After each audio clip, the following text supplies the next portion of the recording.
کہا کہ اے اللہ کے رسول صلی اللہ علیہ وسلم، ہم شوہروں پر بیویوں کے کیا حقوق ہیں؟ تو رسول اللہ صلی اللہ علیہ وسلم نے ارشاد فرمایا کہ جب تم کھاؤ تو اس کو کھلاؤ، جب تم پہنو تو اس کو پہناؤ، اور اگر کہیں کچھ ہو جائے، کبھی کچھ ہو جائے تو اس کے گال پہ نہ مارو، اس کے گال پر تھپڑ نہ مارو، اور اس کو گالی نہ دو۔ اللہ اکبر۔ نمبر 5، اگر کسی مصلحتاً یا آپ نے غصے میں آ کر یا آپ کو اس کو سبق سکھانے کے واسطے اگر آپ اس سے بستر الگ کرتے ہیں تو صرف بستر الگ کرنے کی حد تک ہی یہ بستر الگ کیا جائے، اس کو گھر سے نہ نکالا جائے۔ یہ رسول اللہ صلی اللہ علیہ وسلم کا حکم ہے۔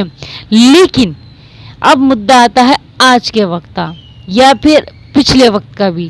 یہ مدعا کھڑا ہوتا ہے گالیوں پر، یہ مدعا کھڑا ہوتا ہے تھپڑ پر، یہ مدعا کھڑا ہوتا ہے گھر سے باہر دھکا دینے